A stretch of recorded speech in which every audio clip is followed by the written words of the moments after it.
Up Altas Aventuras é lembrado por seu enredo emocionante e por retratar o vínculo profundo entre Carl e sua amada Ellie. Logo no início, o filme nos apresenta a linda história de amor entre os dois. E então, em uma das cenas mais marcantes da animação, vemos Ellie partir e Carl ficar completamente sozinho. No entanto, há uma teoria fascinante que sugere uma leitura diferente para a história. Alguns fãs acreditam que Carl já teria morrido antes de embarcar na aventura e que a viagem com a casa voadora simboliza uma jornada espiritual. Antes de sua grande aventura com a casa voadora, a vida de Carl reflete uma profunda desconexão com o mundo. Ele vive isolado, preso em um bairro onde as casas antigas estão sendo substituídas por construções modernas. Carl permanece teimosamente em sua casa, que é cheia de lembranças de Ellie e da vida que eles compartilharam. E esse apego extremo ao passado mostra como ele está emocionalmente estagnado, incapaz de seguir em frente após a perda de sua esposa. A decisão de enviá-lo a um asilo é um ponto crucial para essa teoria, pois muitos fãs interpretam um asilo como uma metáfora de transição entre a vida e a morte. Carl, ao se esforçar a deixar a sua casa, estaria simbolicamente sendo desconectado de sua vida terrena, como se fosse obrigado a abandonar as últimas amarras que o prendem ao mundo físico. De certa forma, esse asilo representa um ponto sem retorno para Carl, uma espécie de prévia de que ele precisa se despedir do que mais ama. O fato de Carl rejeitar essa mudança ao decidir fugir com a casa e os balões pode ser interpretado como uma tentativa de manter-se fiel às suas lembranças e à sua promessa de levar Ellie para as cataratas do paraíso. Ele está conscientemente embarcando em uma última aventura, que o levará além dos limites do que é realista e plausível, como se a própria casa flutuante fosse um portal para essa nova fase. Essa ideia do asilo como uma passagem entre o mundo dos vivos e o espiritual faz com que a aventura de Carl seja vista não apenas como física, mas como uma última viagem interna e emocional. Ele parte não porque ele quer deixar a sua vida, mas porque precisa completar essa missão, precisa libertar-se das dores e arrependimentos que o prendem a uma vida de isolamento. O Russell, o escoteiro que surge no momento exato em que Carl decide partir, é uma peça central dessa teoria. Para muitos fãs, o Russell representa mais do que um simples garoto insistente em busca de um distintivo de ajuda aos idosos. Ele é visto como um possível anjo da guarda ou guia espiritual, encarregado de ajudar Carl a atravessar essa jornada emocional e espiritual. Russell traz consigo características que complementam as necessidades emocionais de Carl. Ele é jovem, cheio de energia e entusiasmo, o que contrasta com a amargura e a solidão que Carl carrega. Como um possível guia espiritual, Russell surge para lembrar Carl de coisas que ele havia deixado de lado, como por exemplo a inocência, a empatia e principalmente a capacidade de se abrir novamente para o mundo. A insistência de Russell em ajudar o idoso é simbólica. Ele parece ter uma missão própria de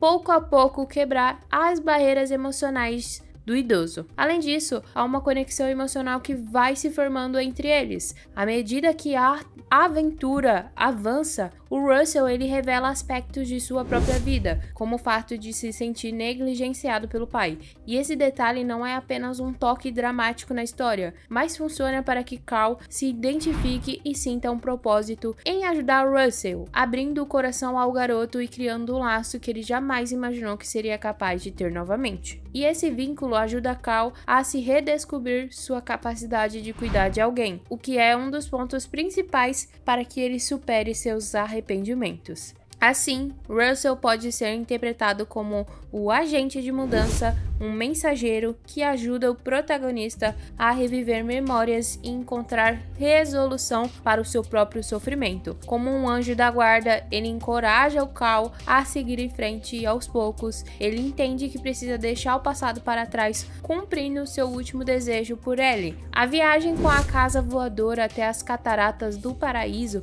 é carregada de simbolismos que fortalecem a ideia de uma jornada espiritual para Carl. À medida que a história avança, Cal enfrenta vários obstáculos que o obrigam a questionar seu apego ao passado e as promessas que fez para Ellie. Cada etapa dessa aventura parece levá-lo a confrontar diretamente as suas memórias e seus apegos, forçando-o a repensar o que realmente é essencial para ele. A casa flutuante em si é um símbolo poderoso. Com suas paredes repletas de memórias, ela representa o vínculo de Cal e Ellie e o peso de suas lembranças. Ele literalmente carrega essa casa, cheia de símbolos de sua vida passada, em uma jornada difícil e quase impossível. Conforme ele e o Russell avançam, o Cal precisa fazer escolhas entre salvar a casa ou proteger seu novo amigo, o que coloca seu apego ao passado em conflito com a possibilidade de uma nova conexão no presente. E esse processo de desapego atinge seu ponto máximo quando Cal decide finalmente deixar a casa para trás. Em uma cena emocionante, ele solta a casa, permitindo que, enquanto ele segue em sua missão com o Russell e o Doug.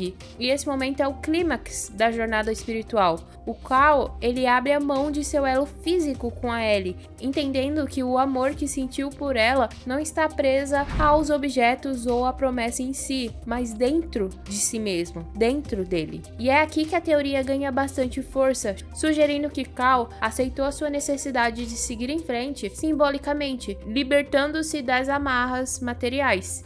E esse ato reflete o estágio final do seu processo de luto e representa a aceitação e a libertação que ele precisa para estar em paz consigo mesmo e possivelmente estar pronto para se reunir com a Ellie em outro plano. E ao final do filme, o qual ele aparece ter atingido um estado de paz e satisfação que não possuía no início. Ele conclui sua missão com o Russell e, em vez de voltar à vida solitária que levava antes, ele decide abraçar um novo vínculo. Um detalhe especial que pode fortalecer essa teoria é o álbum de aventuras de Ellie, que Cal folheia ao longo da história. No começo, ele acredita que o álbum está incompleto e que deveria terminar a aventura prometida a Ellie. Porém, ao ver as páginas finais preenchidas com momentos de sua vida juntos, o protagonista percebe que a maior aventura foi justamente o tempo que passaram lado a lado. Com isso, ele entende que não há pendências e que cumpriu o desejo de Ellie ao encontrar uma nova maneira de viver, mesmo que fosse sem ela. Na última cena, quando Cal e Russell compartilham um momento de cumplicidade, fica claro que Cal encontrou a paz. Para muitos fãs, esse final representa a conclusão da jornada espiritual de Cal, como se ele tivesse encerrado o ciclo que precisava cumprir. A teoria sugere que, ao fazer as pazes com o passado e abrir mão de seu apego, o Cal estaria finalmente pronto para se reencontrar com Ellie. Talvez não fisicamente, mas de uma forma simbólica ou em algum outro plano espiritual. Ou seja, praticamente ele estava morto o tempo inteiro no filme.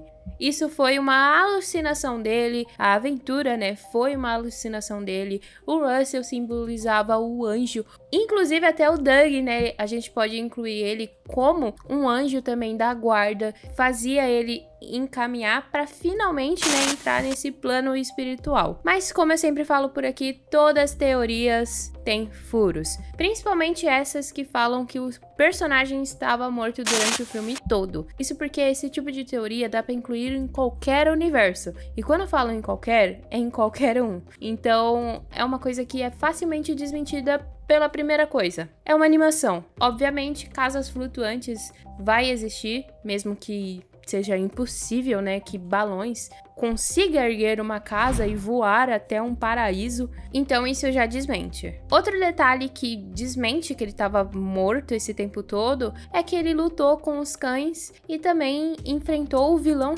Charles, E o Russell, ele é uma criança real, com uma vida fora dessa aventura. A gente vê no final a mãe dele, no dia que ele foi ganhar a medalha. Tanto que o Cal, ele foi lá e participou junto. Outro detalhe é que a gente também tem um curta com o Cal mostrando a vida dele após essa aventura, como ele e o Doug, ficaram juntos, como a relação dele com o Russell, então é improvável que ele tenha morrido. O Cal, ele parte para as cataratas do paraíso não porque precisa seguir em frente espiritualmente, mas porque quer finalmente realizar o sonho de que a Ellie tinha junto desde jovens. Ele está vivo, agindo com plena consciência para honrar essa promessa e manter viva a memória de Ellie. No final, quando ele deixa aquela casa cair, o momento não simboliza um desapego da vida terrena, em um sentido, espiritual, mas uma aceitação que a Ellie e ele já viveram uma aventura maravilhosa juntos, e a casa, estando ali ou não vai fazer grande diferença. O que importa é o que ele sente e o que eles viveram. Concluindo, a ideia de que Cal já está morto e que a aventura é uma jornada espiritual é poética, mas o filme mostra claramente que os personagens estão vivos, eles não morreram, e que eles enfrentam desafios reais, eles lidam com perigos concretos e têm laços um com os outros. Por mais que a história não seja tão realista assim que aconteceria na vida real. Deixe seu like, se inscreve no canal, ative o sininho. Eu sempre trago essas teorias malucas pra gente discutir, sobre. Então já ative esse sininho pra você não perder nenhum conteúdo futuro por aqui. Eu vou deixar um vídeo aí na tela final pra você conhecer ainda mais o meu conteúdo. Clica pra você assistir que você vai adorar esse próximo vídeo. Então até a próxima.